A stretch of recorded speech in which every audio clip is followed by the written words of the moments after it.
এরপর তিনি একদল নারী পুরুষের কাছ দিয়ে গেলেন, দেখলেন তাদের সামনে একটা পাতিলে পাকানো গোস্ত আছে আর অপর একটা পাতিলে কাঁচা গোস্ত রাখা আছে, কিন্তু লোকানো গোস্ত বাদ দিয়ে কাঁচা পচা গোস্ত খাচ্ছে।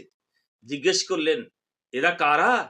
জিব্রাইল উত্তর দিলেন, এরা আপনার উম্মতের ওই সমস্ত নারী পুরুষ যাদের ঘরে হালাল বৈধ স্বামী স্ত্রী থাকা সত্ত্বেও এরা অন্যত্র অন্য নারী পুরুষের সাথে রাত কাটাতো। এক জায়গায় রাসূল সাল্লাল্লাহু আলাইহি সাল্লাম দেখলেন যেন একটা তন্দুর রুটি পাকানোর চুলা, যার মাঝে দাও দাও করে আগুন জ্বলছে, কিন্তু কিছু সংখ্যক উলঙ্গ নারী পুরুষ আগুনের মাঝে ঘুরপাক খাচ্ছে।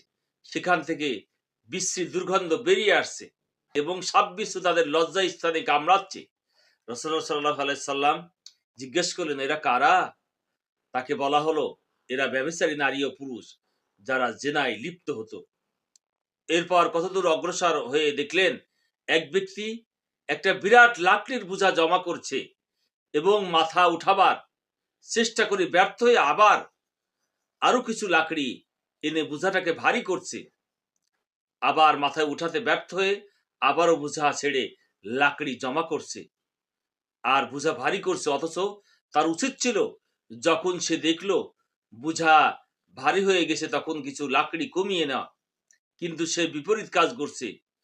এই অভিনব কাজ দেখে রাসূলুল্লাহ সাল্লাল্লাহু আলাইহি সাল্লাম জিজ্ঞেস করলেন, ব্যাপারটা কি?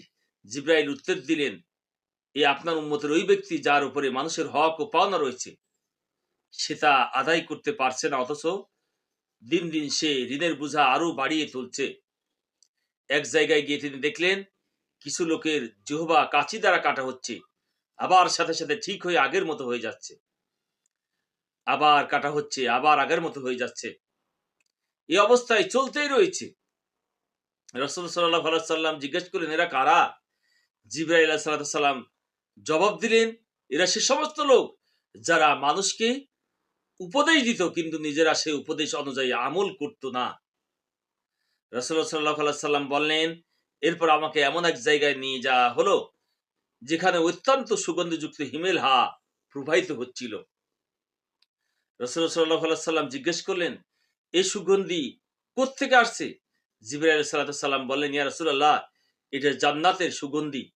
অবশেষে তিনি এমন এক জায়গা দিয়ে অতিক্রম করলেন যেখান থেকে অত্যন্ত দুর্গন্ধ বেরিয়ে আসছিল। রাসূলুল্লাহ সাল্লাল্লাহু আলাইহি সাল্লাম জানতে চাইলেন, এটা কিসের গন্ধ?